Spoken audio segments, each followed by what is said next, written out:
Hi guys, this is Pawan Pandey. Welcome to my YouTube channel Pandey Indian education. आज के lecture में हम लोग principle of inheritance and variation को समझेंगे अकॉर्डिंग टू एनसीईआरटी। इस वीडियोस में हम लोग हाफ ही चैप्टर को कवर करेंगे, ठीक है, ताकि वीडियोस छोटा बने और कंसेप्चुअल बने, ठीक है। तो हम लोग एक एक करके सभी कंसेप्ट और टर्म को समझने की कोशिश करते हैं। सबसे पहले हम लोग principle of inheritance and variation मतलब चैप्टर का नाम से ही हम लोग उठाते हैं कि जेनेटिक्स किसको बोलते हैं, इनहेरिटेंस किसको बोलते हैं और वेरिएशन किसको बोलते हैं। जैसे कि आप बायो पढ़ रहे होंगे तो आपको आपके बड़े भैया बोलते होंगे कि जेनेटिक्स चैप्टर आने वाला है, जेनेटिक्स पढ़ लिए, भारी चैप्टर है, चाहे जो भी है।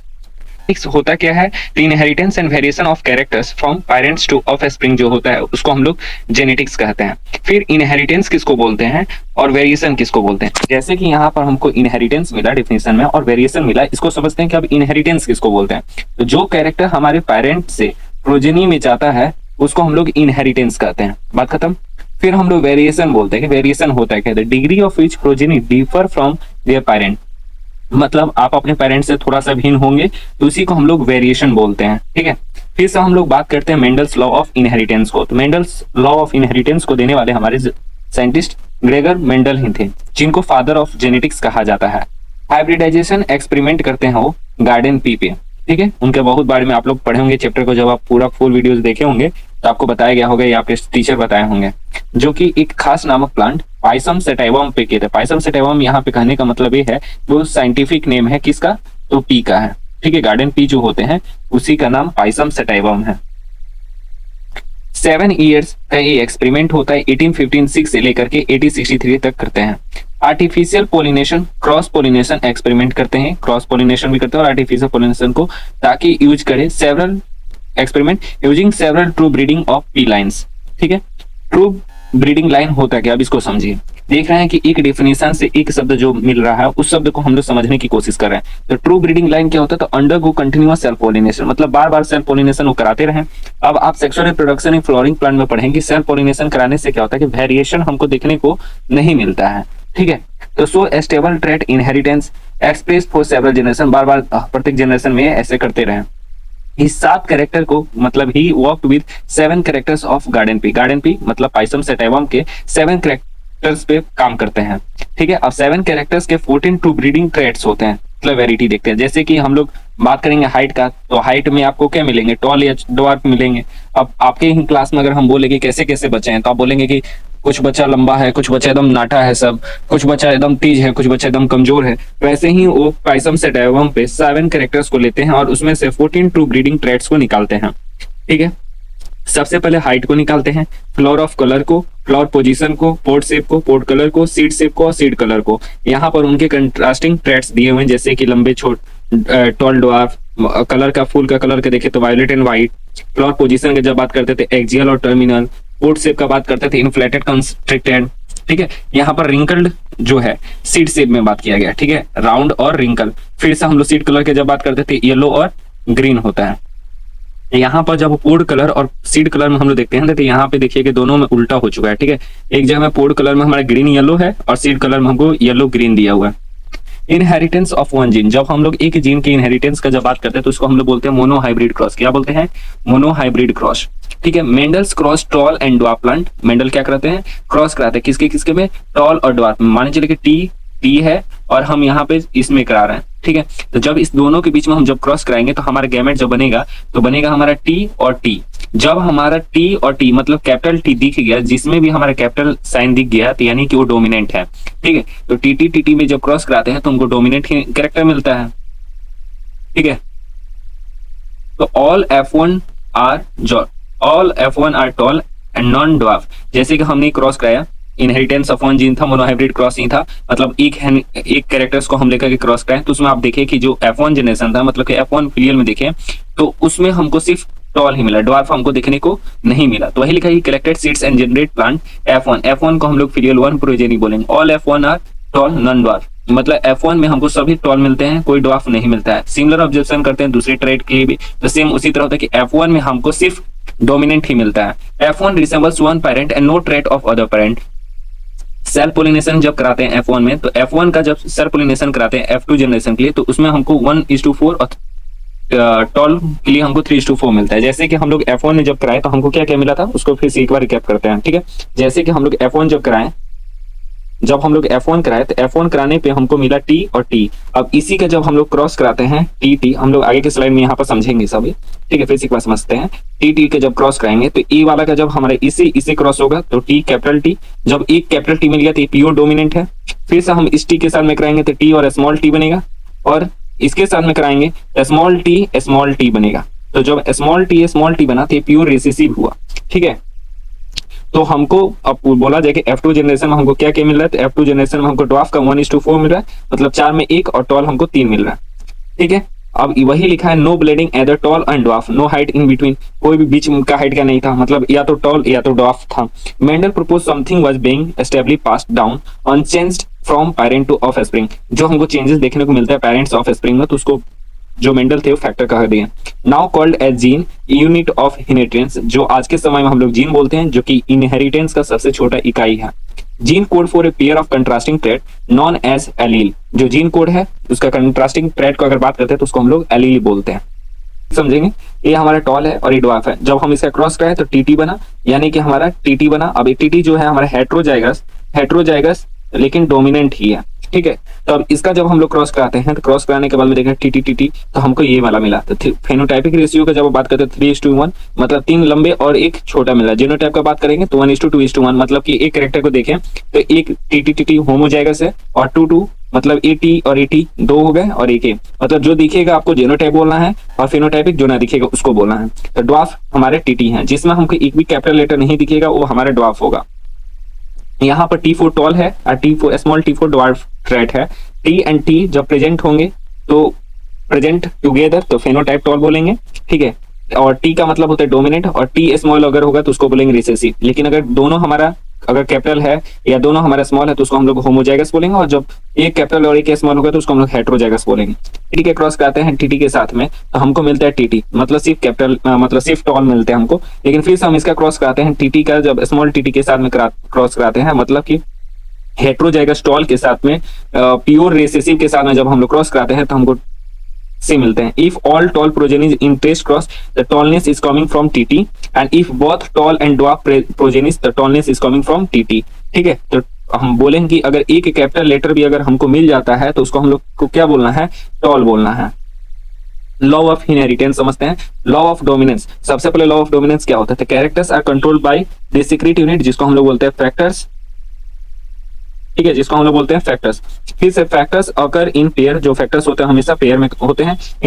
इन dissimilar pair of factors, one member in pair dominate over an other, एक के ऊपर में रिसेसिव के ऊपर में डोमिनेट करेगा। मतलब जैसे कि ए है टी और ये वाला टी कर दिया, इसमें हमारे को जो कैपिटल टी है वो हमारा काम किया कि नहीं किया, किया ना, तो वही बात को यहाँ पर बोलना है। फिर से लॉ ऑफ सेग्रीगेशन का जब बात करते हैं तो alleles do not show blending, allele जो होता है ब्लेंडिंग नहीं दिखाता है। Present content 2 alleles during gamete formation, जब गैमेट का फॉर्मेशन हम लोग करते हैं तो 2 पेयर्स ऑफ एलील्स सेग्रीगेट। तो जैसे कि अगर हम लोग को गैमेट बनाने के लिए अगर दे दिया जाएगा, जैसे कि मान चलिए हम यहाँ पर टी, ठीक है, और यहाँ पर स्मॉल में हम लिख देते हैं टी और टी, ठीक है। तो जब हमको इसका गैमेट बनाना होगा तो जब हमारा होमोजाइगस होता है तो हम उसको टी लिखते हैं, और इसके लिए भी हम लोग स्मॉल टी लिखेंगे। लेकिन अगर वही हमारा हेट्रोजाइगस रहता, या जैसे कि बताने की मतलब समझिएगा, जैसे कि ए है और यहाँ पर बी है और ये बी है, तो जब हमको इसको बनाना होगा तो यहाँ पे हमको ए दिख रहा है तो गैमेट बनाने में हम सिर्फ ए लिखेंगे, और यहाँ पर बी भी दिख रहा है तो हमको 2 जगह पे ऐसे दिखाना होगा।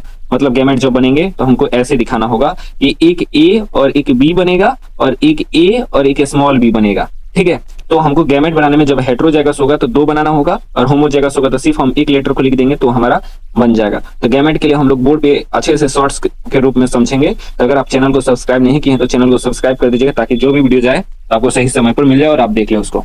During gamete formation 2 pairs of allele segregate, gamete receive only 1। जैसे कि होमोजाइगस का जब हम लोग बात करते हैं तो होमोजाइगस पेरेंट जो होते हैं टीटी और टीटी, जब सेम होगा तो होमोजाइगस बोलेंगे, सेम टाइप ऑफ गैमेट होंगे।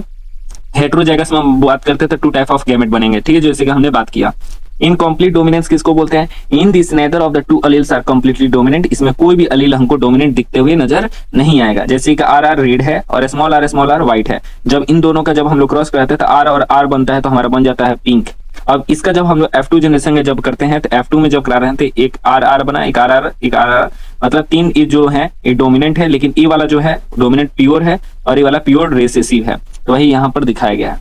कोडोमिनेंस किसको बोलते हैं? तो F1 generation resemble both parents. F1 generation जो होता है बोथ पेरेंट्स को दिखाता है। जैसे कि एग्जांपल के तौर पे बात करते हैं ABO ब्लड ग्रुपिंग होते हैं ह्यूमन बीइंग में, the type of red blood cell होते हैं, जैसे कि ABO blood group are controlled by gene I, एक आई जीन है। प्लाज्मा मेम्ब्रेन ऑफ आरबीसी है शुगर, प्लाज्मा मेम्ब्रेन जो होता है आरबीसी को, उसके पास में शुगर पॉलीमर होता है जो कि प्रोट्रूड करता है उसके सरफेस पे। काइंड ऑफ शुगर का अगर मैं बात करते हैं तो जीन आई पे, तो the gene I has 3 alleles. अब जीन आई के पास में 3 एलील है, जैसे पीछे में हम लोग 2 एलील देख रहे थे, यहाँ पर जीन आई के पास में 3 एलील है, IA, IB, I और मल्टीपल एलील। जिस जीन के पास में अगर ज्यादा होंगे एलील्स होंगे तो उसको मल्टीपल एलीलिज्म बोलेंगे, ठीक है। और फिर हम लोग IA एंड IB जो प्रोड्यूस करता है स्लाइटली डिफरेंट फ्रॉम शुगर। अब ये डिफरेंट शुगर बनेंगे। आई जो does not produce any sugar, I जो होता है उसके ऊपर में कोई भी शुगर नहीं दिख रहा है, यानी A और B हमको पहचान के लिए। ह्यूमन इज डिप्लॉयड, ह्यूमन जो होता है डिप्लॉयड होता है, जैसे कि आपको मालूम है कि ह्यूमन का जो क्रोमोसोम का हम लोग प्लोइडी देखते हैं तो 2n लिखते हैं, possess 2 out of allelism. IA and IB are completely dominant over IA। अगर IA है या IA लिखा हुआ है तो ये हम लोग मानेंगे, IB लिखा होगा तो हम लोग B मानेंगे, ठीक है। तो मतलब स्मॉल i के ऊपर में ये दोनों डोमिनेट करते हैं। IA and IB present together both express their on codominance, ठीक है। अगर AB दिखा रहा है तो हम उसको कोडोमिनेंस बोलेंगे। समझने का मतलब समझिए, अगर A है तो IA रहेगा तो उसको हम लोग A ही बोलेंगे, या IA रहेगा तो उसको भी हम लोग A बोलेंगे। B हो गया तो IB को भी B और IB को भी B, मतलब ये स्मॉल i जो है वो रिसेसिव हो जा रहा है, उसके ऊपर में डोमिनेंट A काम कर जा रहा है या B काम कर जा रहा है। लेकिन AB में देख रहे हैं तो इसमें IA और IB है, तो यहाँ पर दोनों अपना कोडोमिनेंस दिखा रहा है, तो कोडोमिनेंस का एग्जांपल ए हो जाएगा। और ओ देख रहे हैं, ओ जो ब्लड ग्रुप होता है उसके अंदर में कोई भी शुगर का ग्रुप हमको देखने को नहीं मिलता है। इनहेरिटेंस ऑफ 2 जीन, जब 2 जीन के बारे में हम जब बात करते हैं तो उसको हम लोग बोलते हैं डाई हाइब्रिड क्रॉस। क्या बोलते हैं? Dihybrid cross. We consider two characters seed colour and seed shape. अब हम यहाँ पर देख रहे हैं 2 कैरेक्टर को ले लिए, सीड कलर को और सीड शेप को। येलो एंड राउंड, ठीक है, डोमिनेंट है। ग्रीन एंड रिंकल को देखते हैं तो रिसेसिव है। जैसे पेरेंट के रूप में बात करते हैं तो RR YY, अब ये राउंड येलो है और स्मॉल r YY है, ये रिंकल्ड ग्रीन है। जब इन दोनों के गैमेट बनाते हैं तो अगर देख रहे हैं कि RR जो है वो हमारा होमोजाइगस है तो उसके लिए हम R लिखें, YY भी होमोजाइगस है उसके लिए हम Y लिखें, स्मॉल r हम लिखें और स्मॉल y भी होमोजाइगस इसके लिए Y लिखें। अब इन दोनों के गैमेट बन गया। अब गैमेट बनने के बाद में हम इनका क्रॉस कराएंगे, क्रॉस कराने के बाद में हमको 4 A मिलेंगे। अब इन चारों का फिर से हम लोग क्रॉस कराते हैं डाई हाइब्रिड में, तो हमको 9:3:3:1 का मिलता है। यानी राउंड येलो के जैसे बात करें तो ये सब हमारे राउंड येलो में आएंगे, ठीक है। और फिर से हमको राउंड ग्रीन का जब बात करना होगा तो राउंड ग्रीन ए वाले आ जाएंगे, और ए वाला को देख रहे हैं तो 1:1 में है, रिंकल्ड ग्रीन है, और ये वाले 3 को देख रहे हैं आप जो रिंकल्ड येलो है, ठीक है।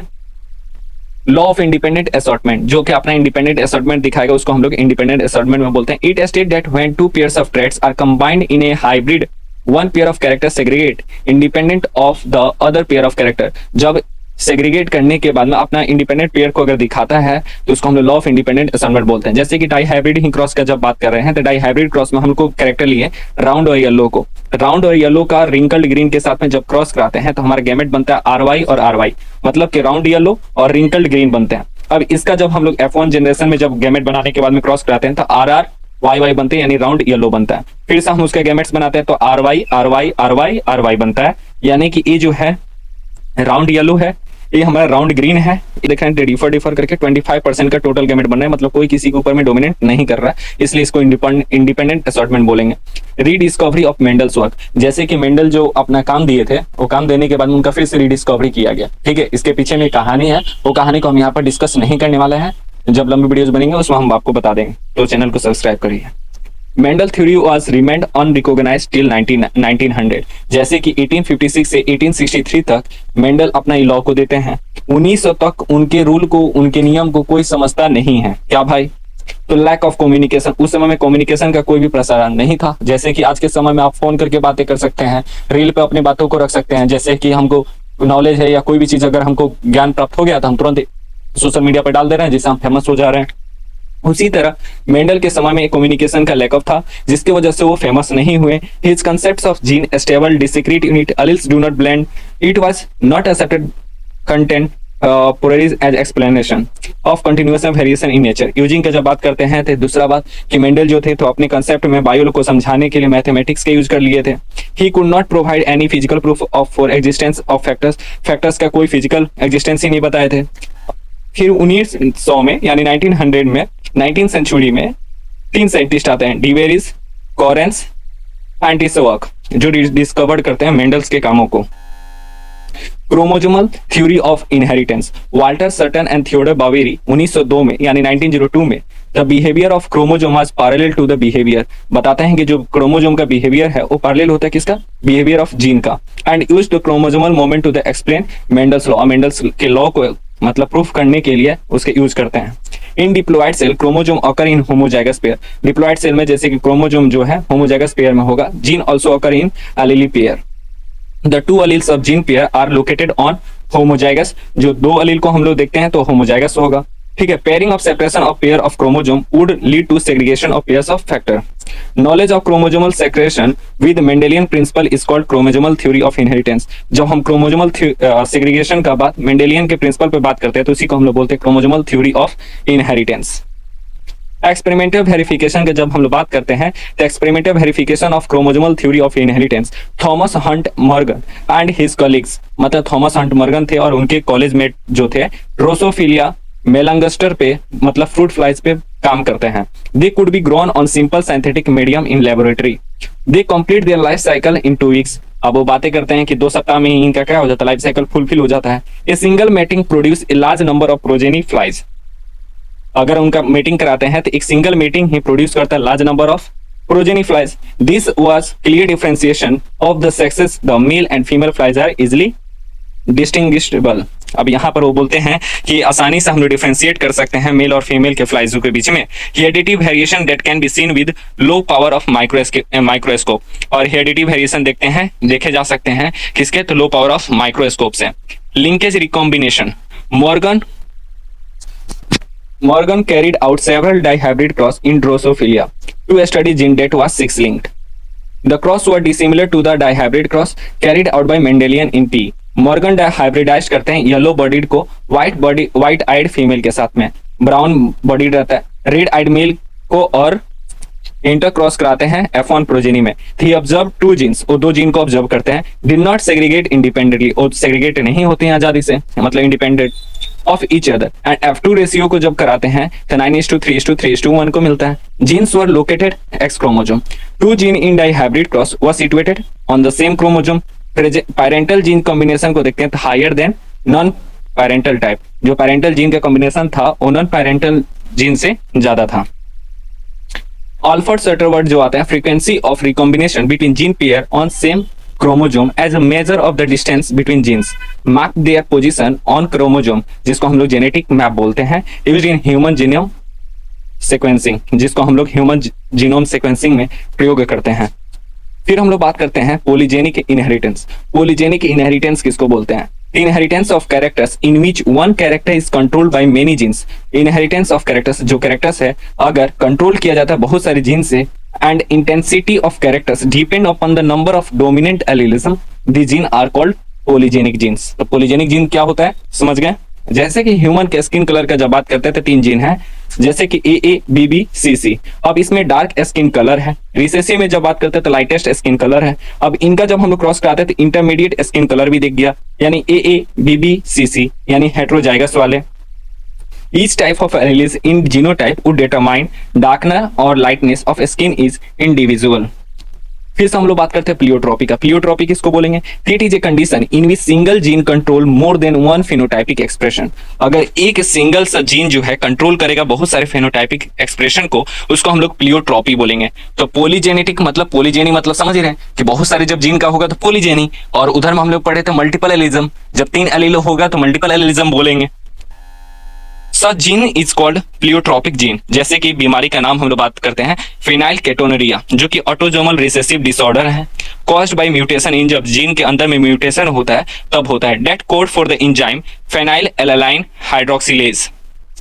फेनोटाइपिक एक्सप्रेशन का जब बात करते हैं तो इसमें मेंटल रिटार्डेशन होता है, ठीक है, रिडक्शन इन हेयर, बाल गिरता है, स्किन पिगमेंटेशन में चेंजेस देखने को मिलता है। फिर से हम लोग बात करते हैं सेक्स डिटर्मिनेशन का। इसको हम लोग अगले वीडियोज में यानी पार्ट 2 प्रिंसिपल ऑफ इनहेरिटेंस में समझेंगे। आई होपफुली इस वीडियोज में हमने आपको जितना भी बताया आपको समझ में आया होगा। आपको वीडियो से जो भी डाउट होगा आप कमेंट बॉक्स में हमसे पूछ सकते हैं, हम आपको रिप्लाई करने की कोशिश करेंगे। अगले वीडियोज में हम आपको डिस्कस कर देंगे, ठीक है। तो फिर मिलते हैं हम अगले वीडियोज में प्रिंसिपल ऑफ इनहेरिटेंस पार्ट 2 में, जिसमें हम लोग sex determination, chromosomal disorder, Mendelian disorders, pedigree के बारे में चर्चा करेंगे। तो फिर मिलते हैं हम अगले वीडियो में, तब तक के लिए stay safe, stay at home.